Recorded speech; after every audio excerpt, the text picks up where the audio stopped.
biggest financial world. The biggest financial world.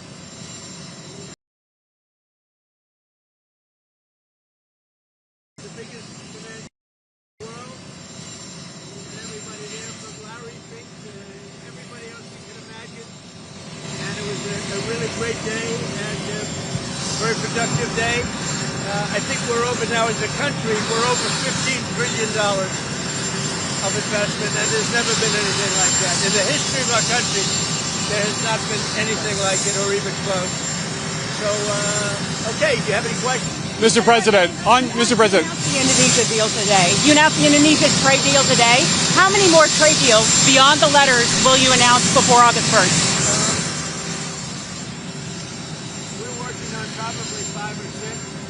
Up to 5 or 6, I'm not sure I really want to do them. You know, you want somebody that knows how to negotiate. But we'll probably have 2 or 3. You know, we insist on opening up the country, which is a big deal. Indonesia was great. He's a great president. And we made a terrific deal when they opened up the entire country to trade with the United States. We weren't allowed to go in and trade. I think something similar will happen with I would say, India. And we have a couple of others. But I have to tell you, for the most part, I'm very happy with the letters. You know, the letters are a deal. You know, I can't explain it any better. The letters are a deal. The press doesn't want to pick that up.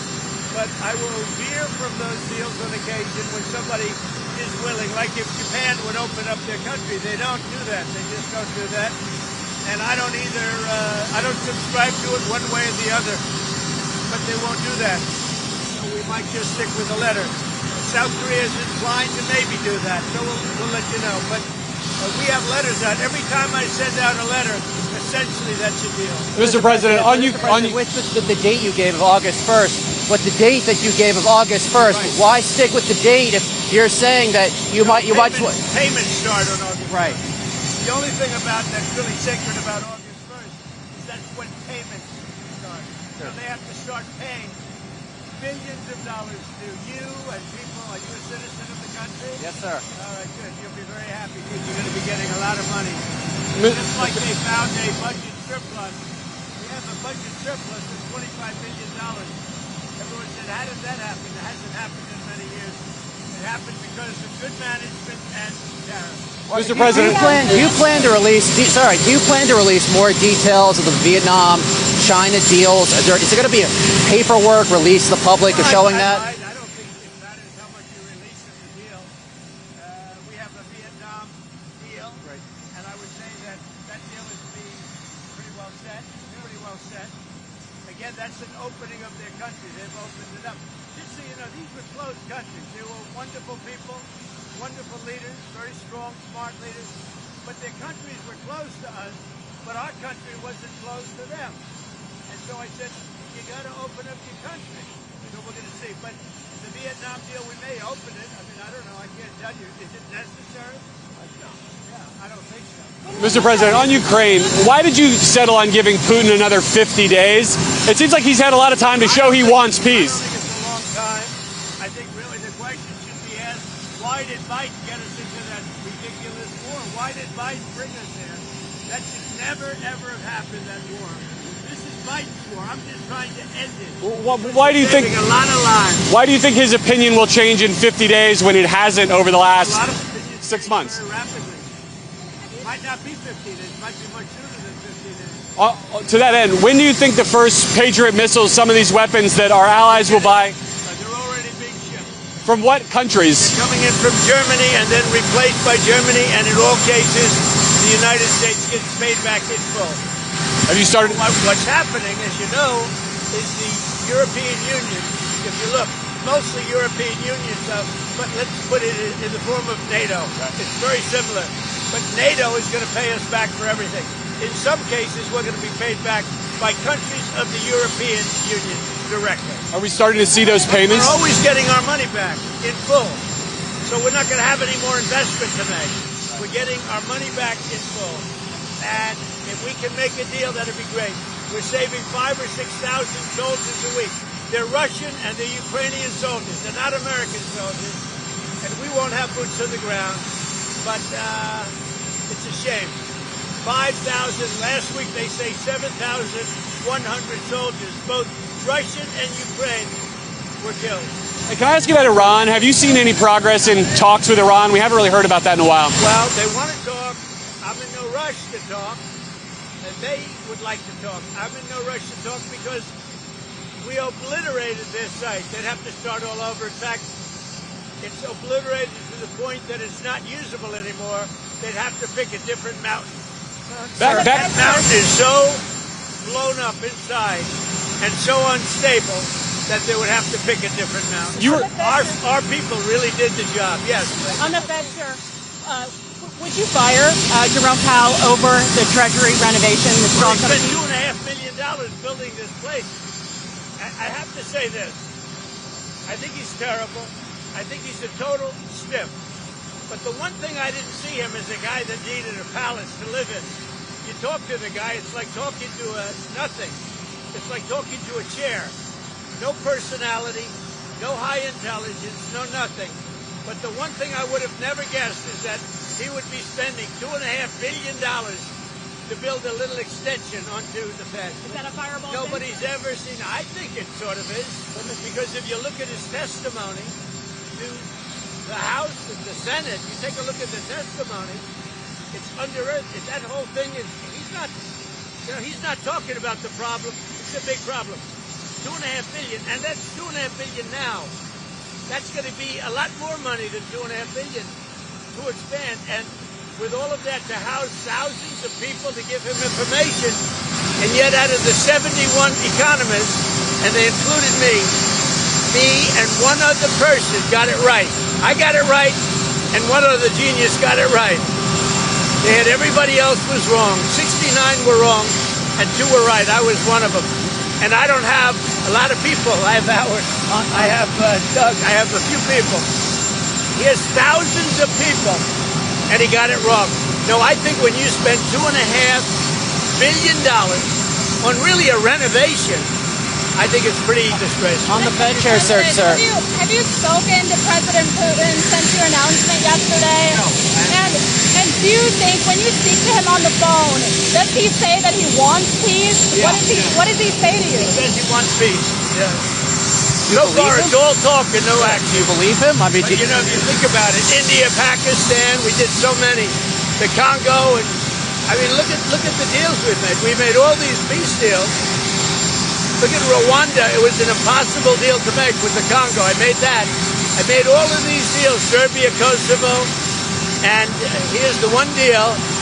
And actually, Vladimir called me up. He said, I'd love to help you with respect to making a deal with a couple of them, like Iran.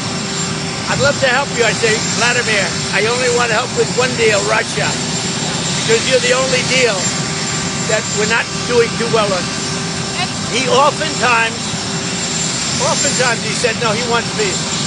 And I think he does. I hope he does. We're going to find out soon. And it could be before the 50 days. Mr. President, twice yesterday, when you were talking about this, you mentioned conversations you had with the First Lady after talking with President Putin. Has she influenced your thinking on this at all? She's very smart. She's very neutral. She's very neutral in a sense. She's sort of like me. She'd like to see people stop dying. You know, people said, are you for one side or another? I'm for the side of people stopping dying. We have 5,000, 6,000, and 7,000 people a week, at least. And that doesn't include people from the cities and towns that are having rockets lobbed in there. I mean, people are dying in the cities and towns too, but we're talking about 7,100 in the last 8 days died. And I'm for stopping that. On the Fed chair search, sir, is Scott Bessent, your Treasury Secretary, your number one option whenever Jerome Powell leaves? Or Well, he's an option. is he your top And he's option? very good. Well, he's not, because I like the job he's doing. Right. That's why he's And he not. couldn't do both, sir? I like the job. I don't know if he was on the phone. Maybe he wasn't.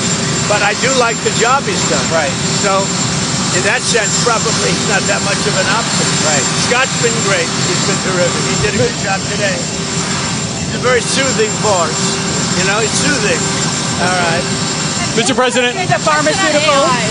Pharmaceuticals will be tariffed probably at the end of the month, and we're going to start off with a low tariff and give the pharmaceutical companies a year or so to build, and then we're going to make it a very high tariff because we got to move them in. Look, there's two ways you do it. You make money, or you have them move here so they don't have to pay the tariff.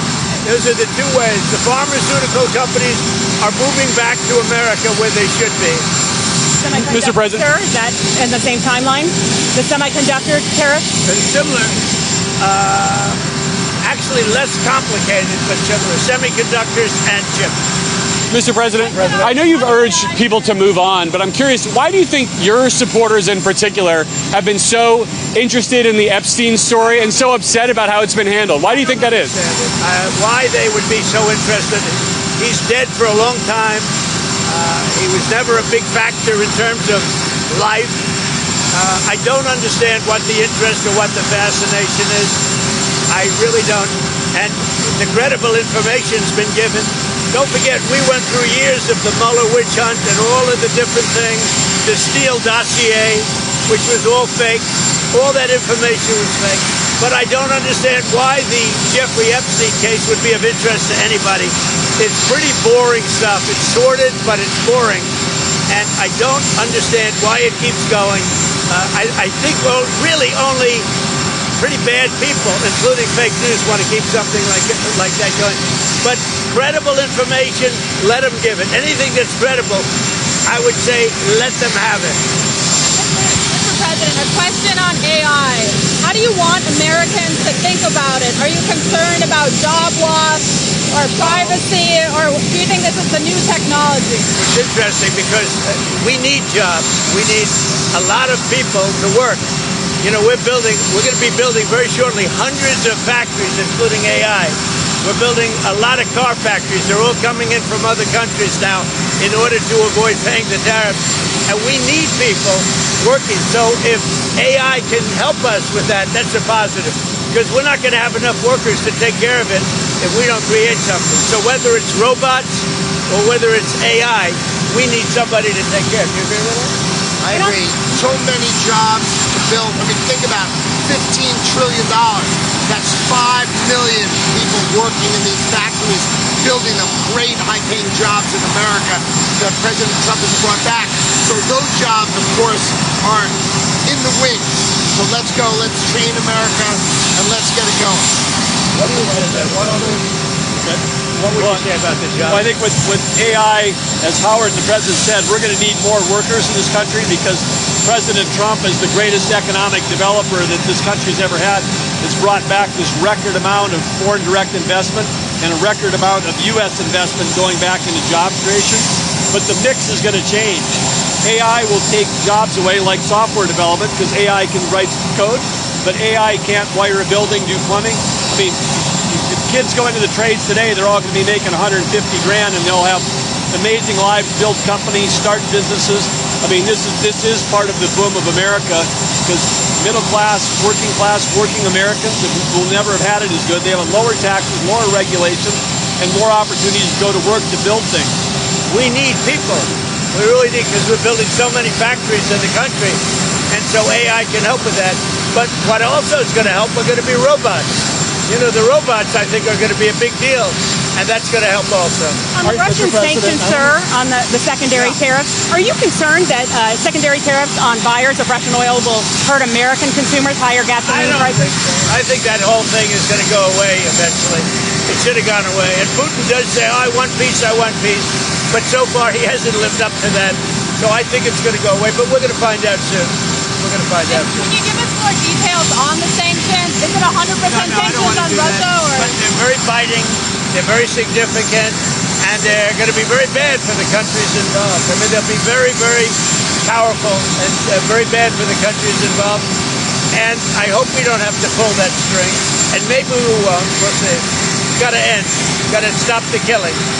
Mr. President, were you frustrated today that the House wasn't able to move on that crypto legislation? Oh, you know, the interesting thing is that 12 votes were votes where they wanted it to be stronger in terms of crypto people. I figured, oh, wow, that's sort of interesting, because I was focused really on today's meeting, not that. But the interesting is the votes, those negative votes, were because they wanted it to be, as the safeguards, they wanted it to be stronger for people with Bitcoin or crypto. They wanted more strength, which is interesting. What do you want to refine in the UK trade deal? We have a little to discuss, but the deal is really very well done. But I'll meet with the Prime Minister. We have a good relationship, and I think it's going to be, and it'll be very shortly, and it'll be probably in Aberdeen, Scotland. Mr. President, at the event, which states besides Texas would you like Republicans to gerrymander? Say it again. Which states besides Texas would you like Republicans to redraw the congressional? Well, there's about 4 of them. I'll let you figure that one out, but we have about 4 of them. In 3 cases, it's 1, and in 1 case, it's 2 or 3. And Texas would be 5. Are you concerned California will turn around and do the same thing, Republicans? You know, they're so corrupt in California, you never know what's going to happen. But we've done pretty well in the courts in California, as you see. We're batting about 1,000, ultimately. We start off a little slow, and then we get a lot of hits. Mr. President, you said today at the event in Pittsburgh that if it wasn't for Mr. Lutnick, Mr. Besson, who want to do more deals, that you would basically just go with the letters. You've said that a few different times. I just want to clarify. Do you just want to go with the tariffs and move on? They would like to make deals more than me. I'm satisfied with, but they would like to make deals more than me. I'm not saying they're wrong. In my opinion, he and Scott and maybe even Doug to a certain extent, you're more like me, I think. But they would like to make deals more than me. I'm very happy with the deals the way they are. Those are very, right? Those are very simple deals. It's whatever the percentage is. And we base that on a lot of things, including the deficit and, various things. And I think it's a much faster way. Don't forget, we'll be releasing a letter soon talking about many countries that are much smaller, where you're not going to do letters per se. You might do an individual letter, but it's going to go very quickly. And the number will also be less. Which countries are those? These are countries that are, many of them, like 200 countries. You understand? Caribbean countries, African countries. You have a huge amount of countries that are small, and the president's just going to deal with them sort of the way he thinks is the right way to deal with them. We'll probably set 1 tariff for all of them. Over 10%? Over 10% tariff on that? Probably a little over 10%. 15, 20? We don't do a lot of business, but we do, it's still significant. Right. What about Israel, Mr. President? Is that related to your other, Gaza negotiations? Is that tied up in other issues? No, I think Israel's going to be fine. We had a great victory with Israel. That was a great, great victory. What we did with the B-2 bombers and all of that. And I never thought of it, but so many people are thanking me. They say no president had the guts to do it, because, this has been going on for 25 years. In fact, when the pilots came to the Oval Office, they said, "Sir, we and our predecessors have been working on this attack for 25 years." Have a good time, everybody. Thank you, sir. Thank you, President. Thank you.